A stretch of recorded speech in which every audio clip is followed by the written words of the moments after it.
अस्सलाम वालेकुम दोस्तों, welcome to astrology info channel. ये वीडियो ख़ास तौर पर एक्वेरियस के लिए बनाई गई है। इस वीडियो में ज़ुहल की साढ़सती के नतीजे में जो असरात होंगे उनके बारे में बताया गया है। ये दौरानिया 29 मार्च 2025 से 3 जून 2027 तक का है। ज़ुहल की पाइसेस में मुंतकिली चांद के निशान से एक्वेरियस के दूसरे घर में होगी। ये ट्रांजिट 29 मार्च 2025 को होगा और ज़ुहल 3 जून 2027 तक पाइसेस में रहेगा। ये ट्रांजिट 26 माह तक जारी रहेगा। ज़ुहल आपके चांद के निशान और 12वें घर पर हुक्मरानी करता है। आप ज़ुहल की साढ़सती के आखिरी मरहले से गुजर रहे हैं। एक्वेरियंस फितरत में नज़्म ज़ब्त और अमली है। अगरचे आपको हाल ही में रुकावटों, अफसुर्दगी, लाताल्लुकी वगैरह जैसे मसाइल का सामना करना पड़ा है, लेकिन हालात जल्द ही बदल जाएंगे। इस ट्रांजिट से कुछ रिलीफ मिल सकता है, ख़ास तौर पर माली और ज़ाती मुहाज़ों पर।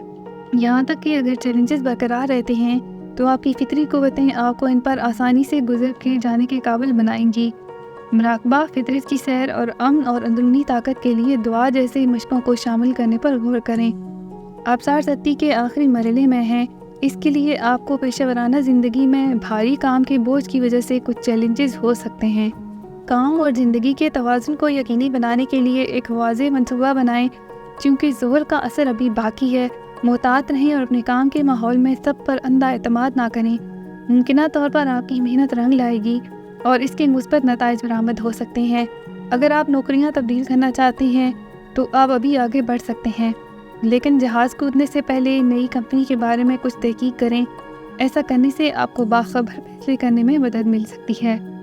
मोहब्बत, ख़ानदान और ताल्लुकात के हवाले से बातचीत में बेहतरी आने का इम्कान है, लेकिन ये अगरचा आहिस्ता आहिस्ता होगा। आपके बच्चों के साथ इख्तलाफात मुमकिन हैं, क्योंकि वो बहुत ज़्यादा तवक्कुआत रखते हैं जो आप कभी पूरी नहीं कर पाएंगे।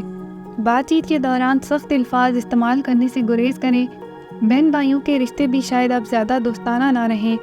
सिंगल्स को पार्टनर का इंतखाब करते वक्त मुहतात रहने की ज़रूरत है, क्योंकि आप किसी ऐसे शख्स से मिल सकते हैं जिसके इरादे गलत हैं। बहुत गहराई में जाने से पहले इस शख्स को अच्छी तरह जानें। जो लोग शादी करना चाहते हैं वो एक बेहतरीन मैच से मिल सकते हैं। जोड़े जो कुछ तनाज़ात का सामना कर रहे हैं वो करीब हो सकते हैं। ये ख़ानदान के साथ जुड़ने का बेहतरीन वक्त है। अगर आपका शरीके हयात अब बहुत हसास लगता है तो सब्र करने की कोशिश करें और उनसे खुलकर बातचीत करें। मालियात अच्छी हो सकती हैं, लेकिन बचत भी ज़रूरी है। बहुत ज़्यादा खर्च करने से गुरेज करें, ख़ास तौर पर अपनी आसाइशों पर। कुछ मकामी लोगों के जहन में सरमायाकारी के कुछ मुनाफा बख्श ख्यालात हो सकते हैं। ताहम सरमायाकारी करने से पहले तहकीक करें और यकीनी बनाएं कि आप शराइत को पूरी तरह समझते हैं। कारोबारी सौदे उम्मीद अफजा हो सकते हैं। अगर आप कारोबार की तौसी के लिए कर्ज लेना चाहते हैं या फ़ंड्स पैदा करने के लिए जायदाद बेचना चाहते हैं तो अच्छी तरह सोच समझ कर ऐसा करें। पुरखतर अशिया की तिजारत जैसे शॉर्टकट से परहेज़ करें।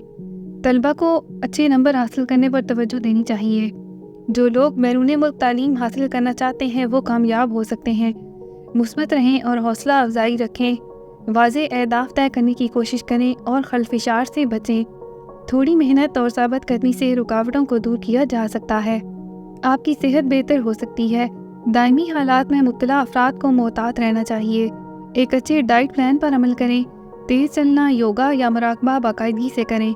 हादसात से बचने के लिए तेज़ रफ्तार ड्राइविंग से गुरेज करें। सब्जियों और फलों का ज़्यादा इस्तेमाल करें। ये आपको अपनी रोज़मर्रा की सरगर्मियों के लिए ग़िज़ाई अज्जा और तवानाई फराहम करेंगे। ये इन लोगों के लिए अच्छा रहेगा जिनको कमर और घुटने की तकलीफ़ है। अपने तनाव की सतह को बाकायदगी से चेक करें। आप नींद की खराबी का शिकार हो सकते हैं, इसलिए यकीनी बनाएं कि आप रोज़ाना काफ़ी नींद लें। जिस्मानी तौर पर माजूर लोगों के लिए हफ्ते के दिन खाना अतिया करें। सूरह शम्स एक दफ़ा दिन में पढ़ें। गरीब और बेघर लोगों को कंबल और कपड़े वगैरह पेश करें। मदरसे के बच्चों को खिलौने दें। जुमे के दिन परिंदों को दाना और पानी डालें। ओल्ड एज होम्स को रकम अतिया करें और रोज़ाना नमाज के लिए वक्त ज़रूर निकालें। अगर आपको ये वीडियो पसंद आई हो तो वीडियो को लाइक करना और चैनल को सब्सक्राइब करना ना भूलें।